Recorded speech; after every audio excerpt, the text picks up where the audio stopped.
I remember having Shane Getson on a town hall at one point, and we talked about what MLAs get paid. And when you talk to Canadians, they say, well, they get paid too much money. Obviously, I mean, the big conversation in Calgary right now is how much raise city council is going to get to be as bad as they are. With Gondek coming up to like 225,000 or something. It's over 200,000. But in actuality, that's not a lot of money. For a mayor, 200,000. For city councilors, $120,000. For MLAs, I'm not sure what they get paid. MPs are like 225 to 250. And Getson said, the reason that we have the politicians that we have is because we're not attracting people with an actual reasonable amount of money for skilled people to be in. What it is for literally like what we see, these people chasing a higher paycheck than they would achieve in their otherwise business lives. Through like, The mayor of Edmonton and Calgary, they make more money than MLAs in Alberta. There's a problem there. And maybe I can't remember exactly how much with the premier, but it's not that different. So I don't think the mayors are in a position really are doing that kind of responsibility that they need that kind of money. Well, I can see two different arguments. Sorry, Sheldon. I can see no, go ahead. Maybe you pay them so much more that they don't then go seeking, whatever their next ride is going to be as soon as they're out of politics by allowing lobbyists to buy them with favors and stuff, right? Or you pay an MP the average salary of the worker of their riding constituency. Yeah. So there's your incentive to enrich the people you represent, because you're getting paid whatever the median salary is that you of the people you represent. Yeah. So you're looking to elevate them.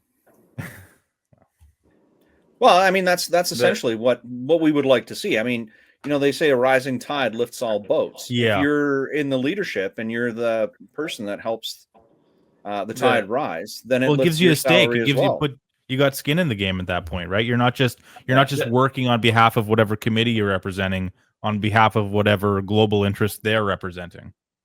I mean, it's probably a completely unpractical model, but to me, the comparison is not the same as, say, the free market, because in the free market you are paid to perform, and so MPs, as far as I'm concerned, are not paid don't perform.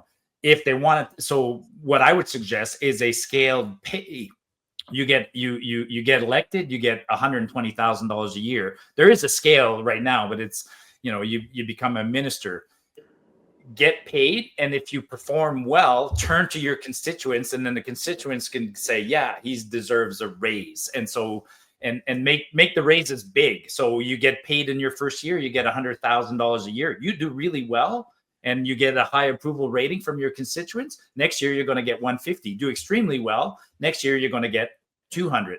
Keep sucking at what you do. You're stuck at your base pay of 100. So that's what I'd like to see, something like that, because I mean,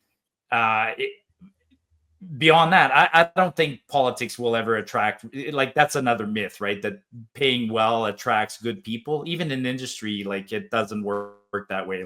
Then you attract people who are just interested in making more bucks. So motivated individuals don't work for pure money. They work for something else. But it's a challenging question. That's a good point. Because there's the whole other incentive. Jennifer O'Connell makes $200,000 a year as an MP. Holy shit. Mark Garrettson makes $200,000 a year as an MP. Yeah. Yeah, because there are the people there that are just in it for the rush of having power over somebody. Yeah. I just wasn't sure if that's how much they make, because I do think there are some that make a lot more than others. That's the thing. There's massive discrepancies which also don't make sense to me. But the pay is the same for every MP. So an MP right now, it's approximately $220,000. And then there's a premium for being on committees. There's a premium for being the chair of a committee. There's a premium for being the Speaker of the House. Then those are good paying jobs, obviously, because MLAs do not make that much money. Oh no, Like, I an think MLA it's in like Alberta is 100, 120,000 a year. It's yeah, not, a massive. yeah, difference. no, it's not even. And an MLA in Alberta doesn't get a pension. MLAs in Alberta voted away the pension years ago, and all they get is a defined contribution to a savings plan. It's still generous, but they don't get a pension. Yeah, so it's like Jam of the Month Club. So then you can see, federally, it certainly is a nice compensation for mostly anyone, but like for some skilled people, like Shane Getson was saying, it is a pay cut for some people.